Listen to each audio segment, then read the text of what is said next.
Alright guys, we're back in my garage for another video, and today we are going to be talking about two big records that were broken recently by A90 Supras. I know I was posting a video like this almost like every other week for a while back, and then I stopped making them just because all the incremental updates started making it feel like it wasn't as meaningful, but I definitely think the updates today are noteworthy, so I just wanted to make a video to talk about it. Now, for anybody that's new to the channel, I use my videos to help keep you updated on the latest developments in our community, as well as discuss technical topics so that we have a better understanding of how our engines work. So if you're interested in more videos like that, be sure to subscribe because there will be a lot more coming out in the future.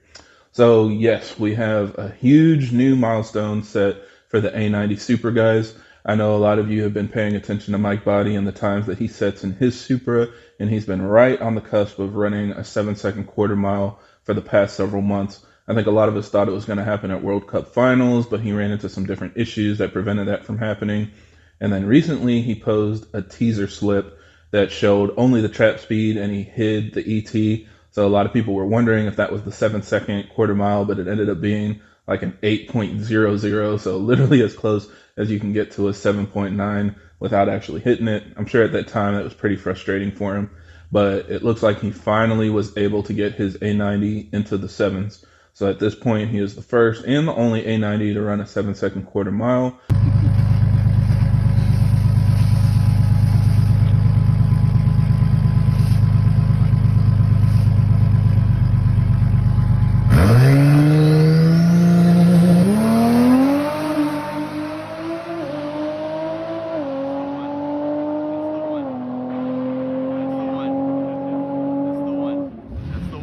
And you can see on the quarter mile slip, he was able to run a 7.98 at 174 miles an hour. Now, this is super impressive, I mean, regardless, but one thing he did comment on is that he was pretty much stuck in the 8-second range, like he kept hitting 8.0s. So he did add a 50 shot of nitrous in this pass to help push it over the edge. It seemed like most of the records he set before were boost only, but he used nitrous just to help push him into the high sevens.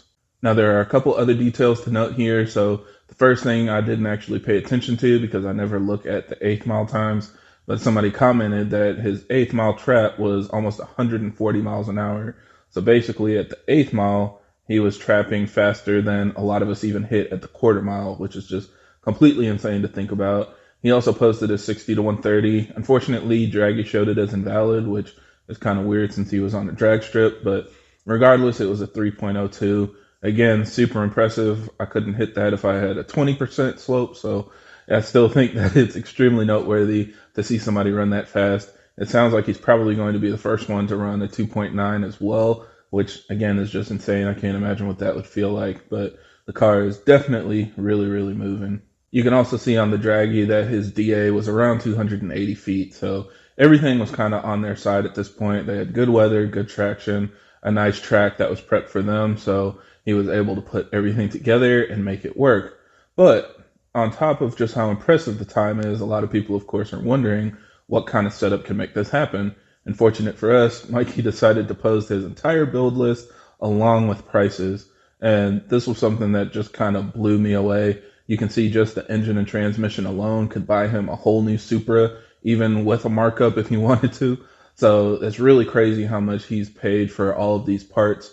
Keep in mind, he said that this does not include core pricing, so this is just out the door pricing, retail for the different parts that he's put on the car. I think it also includes some R&D costs, like I think he's been through a couple motors, a couple transmissions and things, so over time he upgrades things incrementally as he finds different weak points. And then he said it does not include labor, so he estimated with everything put together, labor to install it, it's around $150,000. Although he does say that you could probably get into the 8s on a stock motor for $50,000 or less. So that's just something to consider. I mean, he's definitely aware that after doing all of that R&D and spending hundreds of thousands of dollars, that now there is a much more cost-effective and streamlined approach to get your car into kind of that range. But I will say, as long as he keeps pushing his car as hard as he does and spending as much as he does, he will most likely stay at the top of the leaderboards for a long time. So regardless of how much it costs, super impressive. And I think it's something that everybody should be celebrating. You know, it's a good day to be a B58 owner. Now, on top of that, another car that he's tuning also reset the record for a stock engine A90 Supra. And this is actually a 2020 two-port Supra. Nothing has been modified or opened up in the engine to make it any stronger. It just has a turbo kit, a CSF manifold with port injection, an upgraded transmission, and some other supporting mods like, tires and axles to help keep everything together. And this car ran an 8.6 quarter mile with a completely stock engine. So super impressive again. What I think is even more impressive is almost a year ago, we were celebrating how Mikey Botti ran an 8.6 all boost. And that was something that was unheard of at the time. Everybody else was spraying a bunch of nitrous on top just to get their cars as fast as possible. And that was around where he really started pushing how hard he could run the car with just boost and no nitrous. So at that time, that was completely insane and unheard of. And now we've got a stock engine, daily driven car running the same quarter mile. Super, super impressive. Now, they did comment that it's typically daily driven around the 750 to 800 horsepower mark, and they pushed it over 900 to help get this time. So this was like their quote unquote first full send, like 100% balls to the wall run with the car.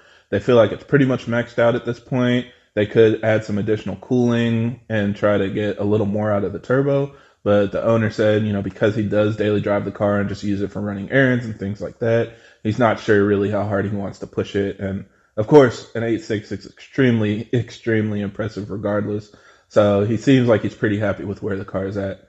Now, we don't know how long this will last. Everybody kind of commented the same thing. It could blow up tomorrow. This isn't necessarily telling you that all B58s can run this fast on a stock engine and daily driven vehicle, but it's happened. It's something that is possible, clearly. Potentially somebody could go faster in the future. And yeah, it's just something nice to see. It's a really big achievement. So hopefully you guys enjoy these kind of updates like I do. I know drag racing isn't for everybody. I'm not really a big drag racer myself, but just seeing the potential of our cars and what people are able to do when they really put their minds and energy into making it go as fast as possible is really just something that's cool to see, especially with the A90 when it came out. It was, not necessarily the most popular vehicle with JDM fans, and a lot of people felt like the BMW engine being in it wasn't going to help it see its full potential. But obviously, amazing things are happening with this platform, and it's going to continue to get faster and faster. We're still waiting for, the real drag Supra, the 275 car, to finish being built. So hopefully we can see how fast that goes. I think they're shooting for 6s in that car. So lots of stuff on the horizon for everybody to pay attention to. So yeah, I think that's it for this video. Let me know what you guys think of all these records and what you think is going to happen next. And we can just kind of keep paying attention to see how things go. So yeah, that's it for this video. Thank you guys for watching, and I hope this helps. And if you have any other questions or comments, leave them down below.